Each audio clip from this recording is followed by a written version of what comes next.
जय माता दी। आज नवरात्रि का 5वां दिन है और आज स्कंद माता की पूजा की जाती है। मान्यता है कि स्कंद माता की पूजा करने से मंदबुद्धि भी ज्ञानी हो जाता है।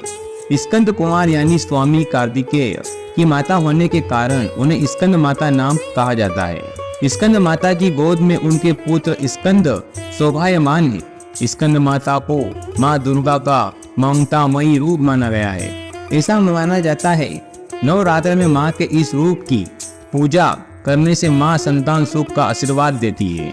स्कंद माता के विग्रह में भगवान स्कंद बाल रूप में इनकी गोद में विराजित है।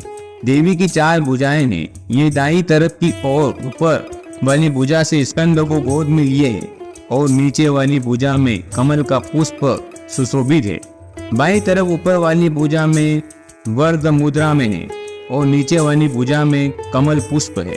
इनका वर्ण एकदम श्वेत और ये स्वयं कमल के आसन पर विराजमान है, इसीलिए इन्हें पद्मासना भी कहा जाता है। सिंह इनका वाहन है।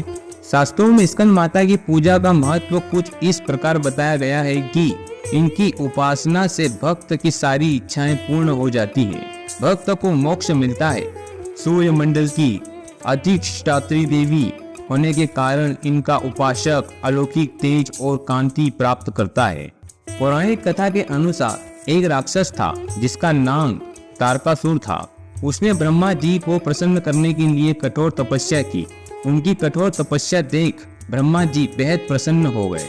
उन्होंने प्रसन्न होकर तारकासुर को दर्शन दिए। उस कठोर तप से ब्रह्मा जी प्रसन्न होकर उनके सामने आए। ब्रह्मा जी से वरदान मांगते हुए तारकासुर ने अमर करने के लिए कहा। ब्रह्मा जी ने उसे समझाया कि जिसका जन्म हुआ है उसे मरना ही होगा। फिर तारकासुर ने निराश होकर ब्रह्मा जी से कहा कि प्रभु ऐसा वर दे कि मेरी मृत्यु भगवान महादेव के पुत्र के हाथों ही हो। उसने ऐसा इसलिए कहा क्योंकि वो सोचता था कि कभी भी शिव जी का विवाह नहीं होगा तो उनका पुत्र कैसे होगा, इसीलिए उसकी कभी मृत्यु नहीं होगी। फिर उसने लोगों पर हिंसा करनी शुरू कर दी। हर कोई उसके अत्याचारों से परेशान था। जब परेशान होकर शिवजी के पास पहुँचे, उन्होंने शिवजी से प्रार्थना की कि वो उन्हें तारकासुर से मुक्ति दिलाए।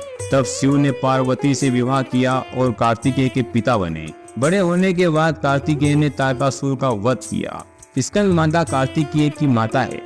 पौराणिक मान्यता है कि इनकी पूजा से भगवान कार्तिकेय की पूजा स्वयं ही हो जाती है एवं स्कंद माता की आराधना से सुनी गोद भर जाती है। इनकी साधना से साधकों को आरोग्य, बुद्धिमत्ता तथा ज्ञान की प्राप्ति होती है। इनकी उपासना से समस्त इच्छाएं पूर्ण हो जाती है। वह भक्तों को परम शांति एवं सुख का अनुभव होने लगता है। सूर्य मंडल की अधिष्ठात्री देवी होने के कारण इनका उपासक अलौकिक तेज एवं कांति से संपन्न हो जाता है। संतान सुख एवं रोग मुक्ति के लिए स्कंद माता की पूजा करनी चाहिए। स्कंद माता को भोग स्वरूप केला अर्पित करना चाहिए। माँ को प्रिय वस्तुएं प्रिय होती है, इसीलिए केसर डालकर खीर बनाएं और उसका भी भोग लगा सकते हैं। नवरात्र के 5वें दिन लाल वस्त्र में सुहाग की सभी सामग्री, लाल फूल और अक्षत के समेत माँ को अर्पित करने से महिलाओं को सौभाग्य और संतान की प्राप्ति होती है। जय माता दी।